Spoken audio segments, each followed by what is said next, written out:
بسم اللہ الرحمن الرحیم۔ محترم سامعین کرام، جیسا کہ ہم سب کو معلوم ہے کہ ہماری جو گفتگو چل رہی تھی وہ جنگ آزادی کے متعلق۔ اس وقت ہم آپ کے سامنے آزادی کی اصل تاریخ کہاں سے شروع ہوتی ہے اس کے بارے میں چند باتیں عرض کرنے کی جسارت کر رہا ہوں۔ اللہ تعالیٰ سے دعا فرمائے کہ اللہ تعالیٰ مجھے صحیح کہنے کی توفیق عطا فرمائے۔ محترم سامعین کرام، آزادی کی تاریخ اصل میں 1857 عیسوی سے نہیں بلکہ 1799 عیسوی میں اس وقت شروع ہوئی جب سلطان ٹیپو شہید رحمت اللہ علیہ نے سری رنگا پٹم میں ایسٹ انڈیا کمپنی کے ساتھ لڑتے ہوئے جام شہادت نوش کیا تھا۔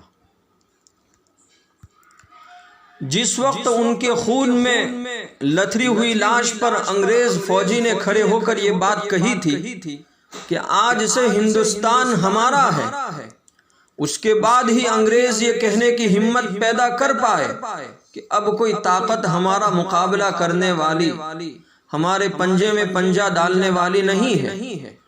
اور پھر انہوں نے عملی طور پر چھوٹے چھوٹے نوابوں اور راجاؤں کو شکست دے کر ان کو سر تسلیم خم کرنے پر مجبور کر دیا۔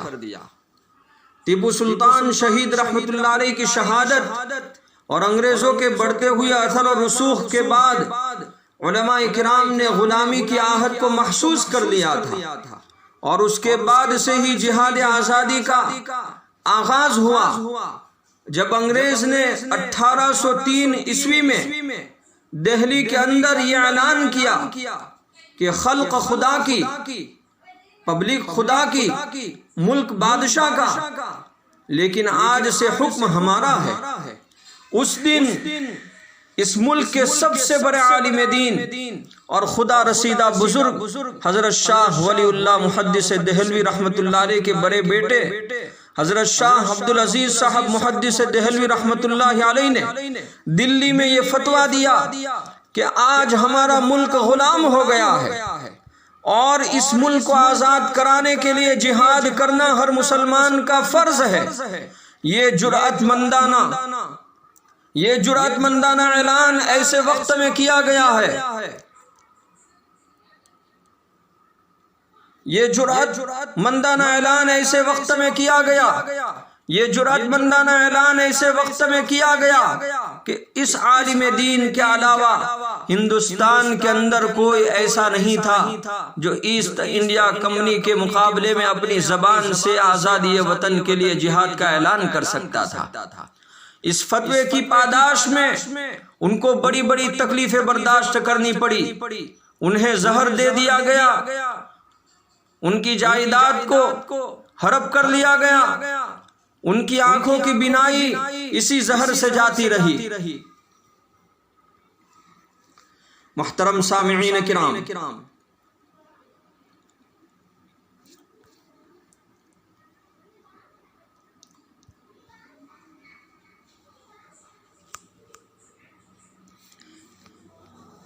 حضرت شاہ عبدالعزیز محدث دہلوی رحمت اللہ علیہ کو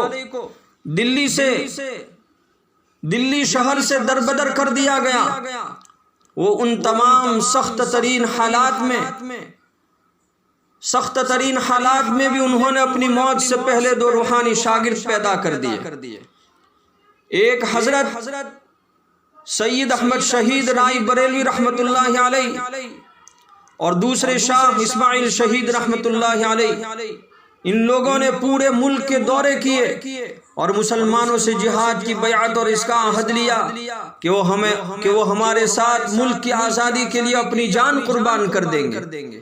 اس کے بعد بالا کوٹ کے میدان میں ہزاروں مسلمان ان دونوں صاحبان کے ساتھ سب سے پہلی آزادی وطن کی جنگ میں شہید ہوئے۔ یہ سب سے پہلا آزادی وطن کے لیے جہاد تھا، جو دوسرے جہاد آزادی 1857 عیسوی کا مقدمہ تھا۔ جو لوگ وہاں اس وقت ناکامی کے بعد واپس ہوئے، ان لوگوں نے واپس آ کر پھر اکائیوں کو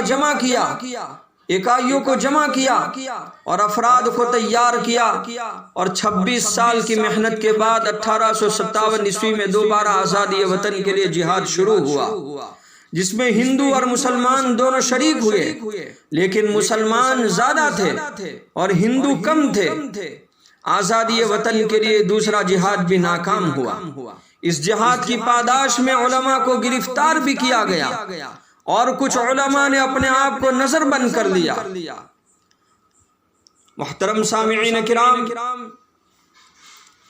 اس جنگ کے اندر ہمارے علماء کے اوپر ظلم کے پہاڑ توڑے گئے اور ظلم کے پہاڑ ڈھائے گئے۔ محترم سامعین کرام، 1857 کی جنگ آزادی نے پورے ملک کو لپیٹ میں لے لیا تھا۔ ہر طرف ظلم و بربریت کا دورہ تھا۔ پورا ملک گولیوں کے آوازوں اور توپوں کی دنادنوں سے لرز رہا تھا۔ سب سے زیادہ ظلم کے شکار علماء بنے، کیونکہ 1857 کے بعد انگریزوں کے ایک وفد نے ہندوستان کا دورہ کیا اور انگلستان کو رپورٹ پیش کی کہ جب تک ہندوستان میں علماء اور قرآن ہے، اس وقت تک ہم ہندوستان پر قابض نہیں ہو سکتے۔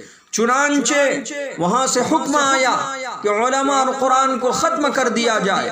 چنانچہ اب علماء کے اوپر جو مظالم کا لامتناہی سلسلہ شروع ہوا، اس کو لکھتے ہوئے انگریز کا قلم بھی جواب دے دیتا ہے۔ ان مظالم کو دیکھ کر انگریز کی آنکھوں کا پانی خشک ہو جاتا ہے۔ ایک انگریز مورخ مسٹر تامسن لکھتا ہے کہ 1857 سے لے کر 1864 تک ہندوستان کی تاریخ کے بڑے المناک سال ہے۔ ہزاروں علماء کو دلی کے چاندنی چوک میں لٹکا دیا گیا۔ وہی مورخ مسٹر تامسن لکھتا ہے کہ شاہی مسجد کے صحن میں پھانسی کا پھندا بنا کر 100 علماء کو لایا جاتا اور انہیں پھانسی دے دی جاتی ہے۔ مسٹر تامسن لکھتا ہے غریب علماء کو انتہائی بے دردی سے تپتے ہوئے آگ کے گرہوں میں دھکیل دیا جاتا۔ اور وہی مورخ مسٹر تامسن لکھتا ہے کہ ان الفاظ کو لکھتے ہوئے میرا دل کانپ جاتا ہے کہ ایک مرتبہ 40 علماء کے ایک وفد کو لایا گیا اور ان کو بے دردی سے مارا گیا اور ان کے کپڑے پھاڑ دیے گئے، ننگا کر دیا گیا، انہیں تپتے ہوئے آگ کے شعلوں کے قریب لایا گیا۔ ان سے کہا گیا کہ تم اتنا ظلم کیوں برداشت کرتے ہو؟ صرف ہمیں اتنا کہہ دو کہ ہم 1857 کی جنگ میں شریک نہیں تھے۔ مگر قربان جائیے ان علماء پر کہ انہوں نے اس طرح کہنے سے انکار کر دیا اور حق کے خلاف سر کٹانا پسند کیا، مگر سر جھکانا پسند نہیں کیا۔ گویا وہ بزبان حال یہ کہہ رہے تھے، سوچا ہے کفیل اب کچھ بھی ہو ہر حال میں اپنا حق لیں گے۔ سوچا ہے کفیل اب کچھ بھی ہو ہر حال میں اپنا حق لیں گے۔ عزت سے جیے تو جی لیں گے یا جام شہادت پی لیں گے، عزت سے جیے تو جی لیں گے یا جام شہادت پی لیں گے۔ یہ بات آیا ہے دنیا پر، ہم پھول بھی ہے تلوار بھی ہے۔ یہ بات آیا ہے دنیا پر، ہم پھول بھی ہے تلوار بھی ہے۔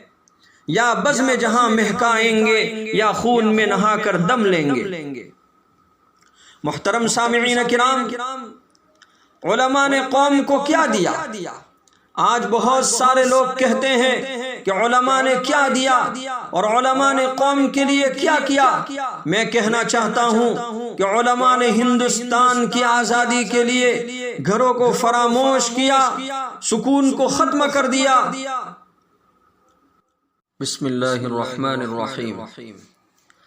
محترم سامعین کرام، جیسا کہ ہم سب کو معلوم ہے کہ ہماری جو گفتگو چل رہی تھی وہ جنگ آزادی کے متعلق۔ اس وقت ہم آپ کے سامنے